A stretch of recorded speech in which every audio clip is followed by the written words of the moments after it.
Eh bien bonjour, c'est Lovecraft pour une toute nouvelle vidéo. Ce coup-ci, je vous l'avais promis, plus ou moins. Ce sera une vidéo sur le colis du Japon, comme j'ai l'habitude de vous faire un petit peu une fois par mois. Ce coup-ci, j'ai un petit peu attendu, simplement parce que j'ai reçu une première fois 3 colis avec des jeux en loose, essentiellement, et quelques jeux pardon, en complet. Et j'ai reçu un dernier petit colis que j'ai refait par la suite, donc c'est pour ça que je voulais vous présenter un petit peu tout, avec donc dans le dernier colis des jeux un peu plus sympas à vous montrer. Donc je vais vous montrer, j'ai fait une sélection parce qu'il y a des jeux qui étaient en double, comme je vous l'ai dit, j'achète souvent des petits lots de 4 à 5 jeux, et puis souvent il y a des jeux qui sont pas intéressants, ou alors on les retrouve dans d'autres lots, donc c'est des petits doublons. Donc il y a du jeu Famicom, il y a du jeu Super Famicom, il y a du jeu Game Boy, il y a de la PlayStation 2, de la PSP, qu'est-ce qu'il y a d'autre encore? Ouais, du Famicom, ouais, il y a un accessoire qui est assez sympa, je vais vous montrer ça un petit peu plus tard dans la vidéo. Donc on va commencer par les jeux sur la Famicom. J'ai récupéré le petit Galaga, je pense que vous connaissez tous Galaga, c'est un espèce de Space Invader un petit peu plus élaboré, qui est sorti chez Namco. Je vous montre un petit peu, je sais pas si on va voir vraiment, là, voilà, Namco qui... Donc c'est un jeu de shoot qui me rappelle pas mal mon enfance, évidemment, parce que c'est sorti ensuite par la suite sur pas mal de consoles, sur pas mal de PC, enfin d'ordinateurs de l'époque, des années 80. Donc le petit Galaga sur la Famicom, j'aurais trop vous conseiller de l'essayer, c'est un petit peu un jeu de l'époque des années 80. Toujours dans la même optique, l'Arcanoid 2. Donc Arcanoid, c'est un casse-briques. L'avantage de ce casse-briques, c'est que lorsque vous touchiez des briques, descendez des capsules qui vous permettaient d'allonger votre raquette. Donc il y avait des petites options qui étaient un peu plus sympas. C'est un jeu de chez Taito, des raquettes, et puis vous pouvez avoir des options de tir, ou alors coller la balle pour pouvoir mieux la tirer à certains endroits. Donc il y avait des petites options qui faisaient que ce casse-briques était beaucoup plus intéressant que les tout premiers qui étaient sortis.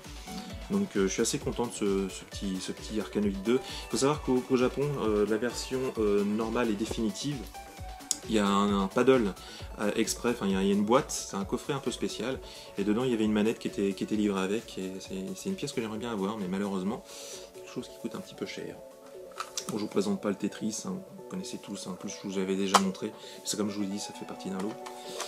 Je vous présente aussi, alors ça c'est un jeu de baston de chez, Technos, des Kunio-kun, à savoir ce sont les premiers jeux de beat'em up, on va dire, qui ont donné naissance par la suite au célèbre Double Dragon, qui a été, inventé par Kishimoto, un des gros acteurs du monde du jeu vidéo.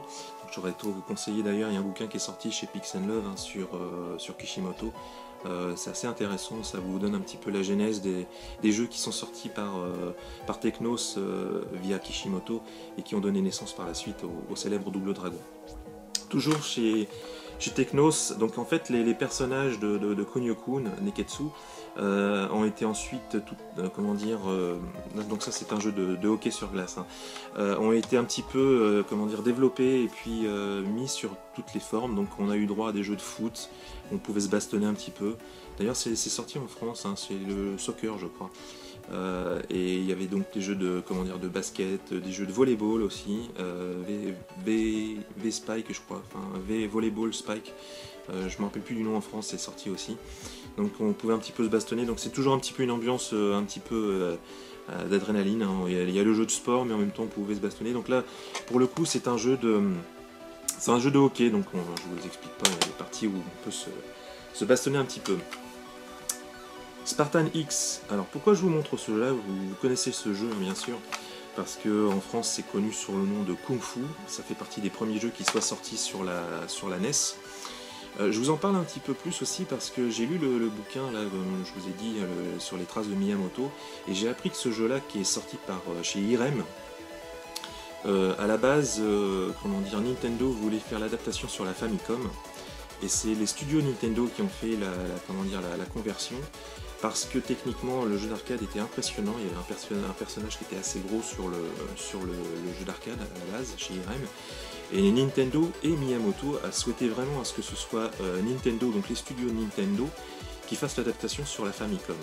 Et pourquoi comment dire, son importance, c'est qu'il faut savoir que le jeu a servi, d'après ce que j'ai pu comprendre dans le bouquin, a servi aussi de base sur le Mario, tout simplement.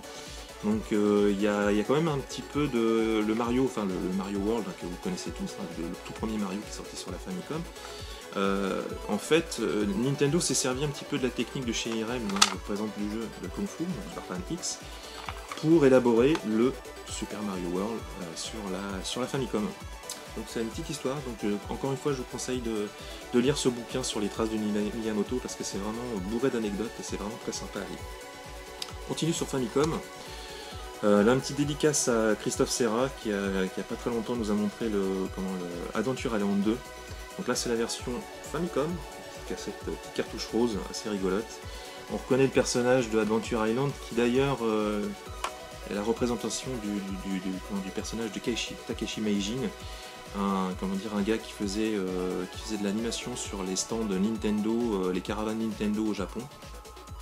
Et donc le personnage, je vous remonte le personnage, la tête, en fait c'est la tête qui a été refaite du présentateur de la caravane Nintendo. Alors caravane c'était un stand qui évoluait dans toutes les villes japonaises à l'époque pour présenter tous les jeux de la Famicom, parce qu'il fallait savoir c'est qu'à l'époque la Famicom avait fait c'était un phénomène de société, donc en fait Nintendo se déplaçait dans tout le Japon et présentait ses dernières nouveautés, et donc le personnage qui présente, enfin l'acteur, la personne qui présentait les jeux Famicom, c'était Takeshi Meijin, et il était tellement célèbre là-bas qu'ils ont fini par prendre son visage pour le reprendre dans certains jeux vidéo. Voilà.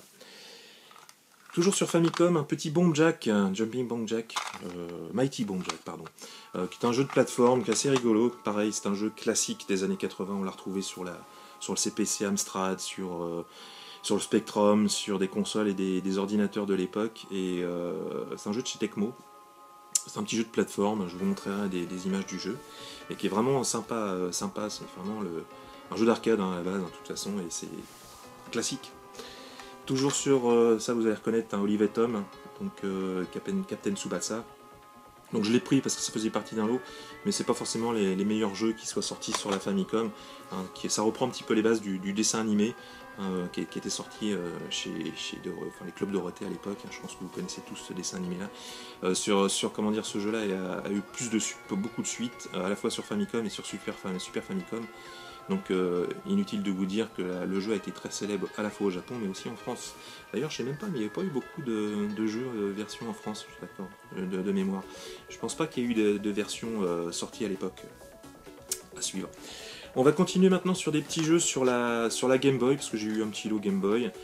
Toujours le Tetris en version japonaise. Hein. Je trouve d'ailleurs la cartouche un peu plus sympa que la cartouche française. Bon, petite anecdote. Le petit Wario Land avec la petite boîte, donc la version japonaise, on trouve le Wario. Ça, je suis assez content. Hein. Un jeu de Kirby sur Game Boy. On connaît le petit Kirby bien sûr. Et puis un jeu de Mahjong qui était en boîte aussi, mais qui va certainement servir pour le Kirby. Un jeu de Mahjong de chez Activision. Donc ça, bon, par contre, il faut vraiment être japonais et adorer ce genre de jeu pour pouvoir apprécier. Donc ça c'était les jeux Famicom et les jeux Game Boy, et maintenant on va attaquer les jeux sur la Super Famicom en loose. Un petit Dragon Quest 1 et 2, donc c'est la reprise des jeux qui étaient sortis sur la Famicom et qu'ils ont remis au goût du jour sur la Super Famicom. Donc je vous explique pas, vous savez tous ce que c'est que Dragon Quest, avec des artworks de Akira Toriyama qu'on reconnaît très bien. Petite dédicace à Kumi. D'ailleurs, je vous conseille d'aller voir sur sa dernière vidéo, ça parle d'un colis du Japon aussi, je crois. Toujours sur Super Famicom, Albert Odyssey, qui est un RPG qui est très très beau, de chez Sunsoft. J'aime beaucoup les écritures, contrairement à certains qui trouvent ça, je trouve ça assez génial sur les cartouches japonaises. Bon, certains trouvent ça dégueulasse, mais moi je trouve ça assez rigolo d'avoir les noms. Je sais pas, ça se trouve ça veut dire une grosse connerie en japonais, mais je m'en fous. Donc Albert Odyssey, un RPG. Toujours sur Super Famicom, Feda, qui est aussi un RPG, un peu moins connu, qui n'est malheureusement pas sorti comme le Albert Odyssey en France. Un tactical RPG de chez, de chez Enix, je crois. non, c'est Quest, autant pour moi. Ogre Battle, pareil, un tactical RPG. Là, faut s'accrocher en japonais. Un Metal Max 2, alors c'est un RPG qui est assez drôle parce qu'on se bat avec des tanks.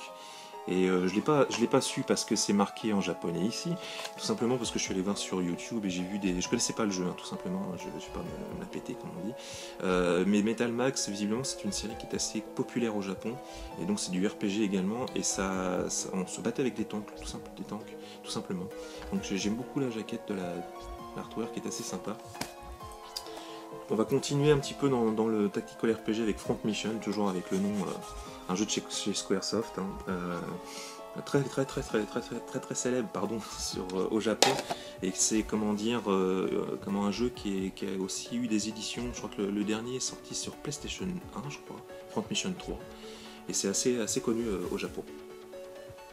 Un petit Goemon Fight. Alors je ne saurais trop vous conseiller si vous avez la possibilité de vous choper ça. D'ailleurs, il y en a qui sont sortis en France, je crois, même sur la Nintendo 64. C'est un petit jeu de plateforme, et en même temps il y a des petites parties, on va pas dire RPG, mais vous pouvez rentrer dans des magasins pour vous acheter des éléments de combat, etc. C'est un très bon petit jeu, il y a eu plusieurs suites, et je saurais trop vous conseiller ce petit Goemon Fight parce que le personnage est attachant, c'est du Konami, donc en même temps ça peut être aussi un gage de qualité.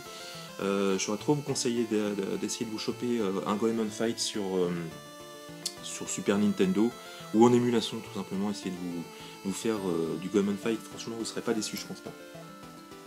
Bon, ça, anecdote, hein, c'est du King of Monsters, un jeu de baston, avec des monstres, etc. C'était sorti sur la Neo Geo, je crois aussi. Ça faisait partie d'un lot, je vous le représente, mais bon, Super Donkey Kong, hein, c'est pas Donkey Kong Country au Japon, Super Donkey Kong. Inutile de vous présenter, vous connaissez tous. Ça, je suis assez content. Le Super Mario Kart en version japonaise, j'aime beaucoup l'artwork, c'est assez génial. Puis super souvenir de ce jeu-là, évidemment. Comme vous pouvez l'imaginer, quand c'est sorti à l'époque, c'était une bombe ce jeu. Un petit Dragon Ball, le 2 sur la Super Famicom. Je suis pas un super fan des jeux de baston, surtout des Dragon Ball, mais je sais qu'il y a beaucoup de fans. Donc j'ai pas envie de me faire taper dessus, notamment par Yo. Donc c'est un bon jeu, d'accord. Le petit Mario, non, le Yoshi Island, c'est écrit dessus, hein. Un super jeu aussi, que j'ai beaucoup aimé à l'époque quand c'est sorti. Ça fait partie d'un lot aussi que j'ai acheté, mais j'aime beaucoup ce jeu là parce que j'aime beaucoup le personnage de Yoshi, et le décor à l'époque, qui était un petit peu fait comme un dessin, était vraiment très novateur à l'époque, et j'avais trouvé ça vraiment très sympa à jouer. Un petit Mickey Magical Quest aussi, toujours en loose, avec le nom du propriétaire de l'époque, à moins que ce soit, je sais pas, une insulte, enfin je pense pas. Et puis il avait même dessiné, on reconnaît, j'ai l'impression qu'on reconnaît un petit peu les oreilles de Mickey sur la cartouche. Je trouve ça drôle, même si c'est un peu dégueulasse. Mais c'est pas drôle. Et puis je voulais vous présenter aussi un classique, hein, Bomberman, Super Bomberman. Alors il y en a toute une série qui sont sortis, hein, les Bomberman. Là il y a le Super Bomberman 3. Pourquoi je vous présente ça? C'est parce que j'adore ce jeu là. C'est aussi, bon, moi, je vais vous présenter pourquoi j'aime beaucoup ces jeux là et pourquoi j'ai acheté ces Bomberman. Je les ai découverts en tout premier sur la NEC PC Engine. Et ce sont des jeux qui vous permettent qui vous permettaient à l'époque de jouer à plusieurs dans la même pièce, et c'était vraiment super. Très convivial. Je me rappelle de soirées vraiment fantastiques sur ce jeu, hein, avec des amis. Dommage qu'on ne trouve plus un petit peu cet esprit là avec le online, même si c'est sympa aussi le online. Alors pourquoi j'ai acheté des Bomberman? C'est parce que je me suis acheté également le multitap qui est sorti sur la Super Famicom à l'époque. Et je vais vous le montrer parce que c'est vraiment une pièce assez rigolote, hein. C'est un accessoire. Donc pour pouvoir jouer donc à Bomberman, vous aviez ce multitap avec possibilité de brancher 1, 2, 3, 4, plus sur l'autre port 5 personnes en même temps. Donc moi je le trouve génial ce multitap. Et j'ai lorgné souvent sur ce multitap parce qu'il est assez cher à trouver.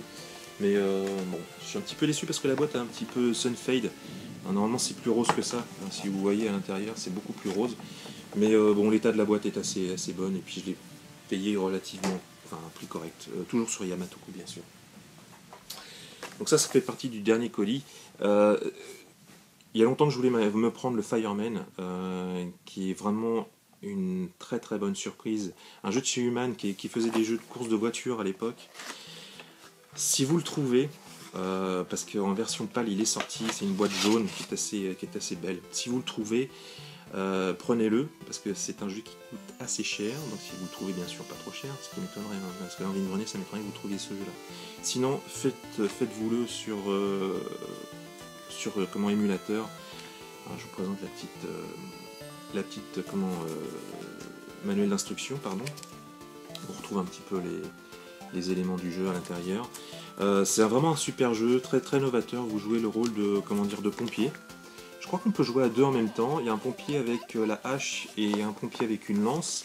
Et ça a des éléments un petit peu de RPG, donc, enfin RPG, de tactique, qui est vraiment sympa. C'est très très beau graphiquement, c'est sorti en 1994 de mémoire, et c'est un très très bon jeu, je saurais trop vous le conseiller. Faites-vous-le en émulateur si vous n'avez pas l'occasion de vous le choper en physique, parce que franchement c'est un très très très bon petit Fireman. Toujours sur Super Famicom, plus pour la boîte que pour pouvoir y jouer, parce que comme vous pouvez imaginer c'est un RPG.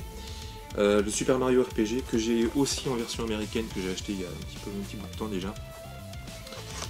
C'est l'origine un petit peu des Paper Mario, des Luigi, et puis comment qu'on trouve aussi sur les, enfin, c'est des RPG avec les jeux de, avec les personnages de Mario. La notice est un petit peu abîmée, mais j'aime beaucoup les artworks très 3D de l'époque. On retrouve le Mario qu'on avait dans le Mario 64. Je trouve ça assez génial. Et puis, encore une fois, les notices sont vraiment superbes. Tout en couleur, avec des artworks. Je vais vous montrer ça. Je vous trouve une page qui soit vraiment sympa à vous faire voir. Mais franchement, regardez-moi ça. C'est quand même pas mal, ça. Franchement. Ça manque dans les versions de jeux actuelles. Notamment sur PS4, vous avez même plus de il y a même plus de notices dans les jeux PS4. Donc le petit Mario RPG, hein, pareil, si vous avez l'occasion de vous le faire sur émulateur, n'hésitez pas, c'est un très très bon jeu. On va arrêter donc sur les jeux Super Famicom et on va passer à un jeu sur PSP, qui est une compilation de jeux. Alors ça me tient vraiment à cœur. Quand j'ai vu ça, j'ai tout de suite craqué. Dessus, vous avez le Super Star Soldier, vous avez le Final Soldier et le Soldier Blade, et le Star Parodius, pardon. Là, vraiment, c'est une tripotée de jeux haut de gamme qui étaient sortis sur la NEC PC Engine. Et quand j'ai vu ça, j'ai vraiment craqué. Bon, vous connaissez tous hein, les jeux sur la PSP. Là, je vais vous montrer. Là, vous avez le gars. C'est Takeshi Meijin. C'est lui. C'est ce gars-là qui a été repris dans le Adventure Island que je vous ai présenté tout à l'heure. Donc, Takeshi Meijin était un spécialiste des jeux de shoot. C'était un pro. Et c'est pour ça qu'il présente aussi. Parce que, en fait, il était aussi sur la NEC par la suite, et c'était un pro du jeu de shoot, et il faisait des scores pas possibles que tous les gamins à l'époque essayaient de battre tout simplement. C'était le super défi du Japon, on va dire. Franchement, je suis très très content de cette compile sur la PSP. En plus, ça marche sur les PSP françaises. Hein, la PSP n'est pas zonée, donc je suis hyper content de ce jeu-là. Toujours sur portable. Je vais vous présenter le Pokémon version blanche. Je crois que c'est le 1, je crois, parce que c'est écrit en japonais, donc je ne sais pas. Je suis assez content de l'avoir pris, le Pokémon, parce qu'il y a une boîte carton, une espèce de fourreau, et dedans, bien sûr, vous avez le jeu hein, qui est connu, et évidemment, il est complet, avec une petite notice, bien sûr, que je vais vous montrer. Petite notice avec l'arrière, on retrouve tous les personnages de Pokémon. Donc encore une fois, bon, je pense pas y jouer, mais je l'ai eu, je crois, pour 4 €, vraiment 4 ou 5 €, je crois. Donc rien que pour la collection et puis l'objet avec le fourreau, je trouvais ça assez drôle. Je l'ai eu pour 4 ou 5 €, je sais plus. Enfin, Pokémon version blanche. Je crois que c'est la version noire aussi, mais le 2. Et pareil, avec l'intérieur, avec une petite pub, hein. Il est complet avec, comment dire, la notice bien sûr, mais il y a une petite pub sur le Super Mario World Wii, enfin des pubs sur la Wii à l'époque, hein, bien sûr. Enfin, c'est pas si vieux que ça, mais comme vous pouvez voir, vous aviez plein de petits trucs dans les boîtes. Les notices étaient en couleur. Je vais vous montrer ça parce que vite fait, hein, les notices étaient en couleur, même si c'est pas, c'est comment dire, plus pour expliquer les jeux, mais c'était en couleur. Et franchement, à l'époque, on faisait, c'est pas si vieux que ça, on faisait encore des belles petites choses sur la DS. Et puis toujours sur portable, si je le mets à l'envers, ça va pas le faire. Le Monster Hunter 3G sur la 3DS, pareil, c'est un jeu, je crois que je l'ai eu à 1 euro, pour vous dire. C'est Monster Hunter 3, complet sur la 3DS. C'est pour ça que je l'ai pris, hein. Je pense pas y jouer parce qu'il y a des éléments de texte, donc ça risque d'être difficile, mais franchement, un très bon jeu. Ensuite, je voulais vous montrer un truc qui va plaire à certains, peut-être, je pense, parce qu'il était pas cher non plus, hein. J'ai dû l'avoir à 2 ou 3 euros. Le Grand Theft Auto San Andreas, mais la version japonaise, bien sûr. Et pourquoi je l'ai pris? Parce que je trouvais ça assez drôle. On retrouve un petit peu la doc du, comment dire, la version comment dire, européenne ou occidentale, et bien sûr, avec tout un tas de tout en couleur aussi, hein, à l'époque. On est dans la PlayStation 2, on faisait encore des notices en couleur. Et j'aime beaucoup le CD aussi, hein. Je sais pas si on voit bien. San Andreas en version Jap. Ça, c'est un logo japonais pour dire que c'est pour interdit aux moins de 18 ans. On reconnaît ça, et d'ailleurs ça s'est apparu la première fois sur les premiers Biohazard. Si c'est juste une petite anecdote comme ça. Et pour finir, je vais vous montrer un truc que je suis assez content, pareil, je ne l'ai pas payé bien cher, 5 euros, 5-6 euros.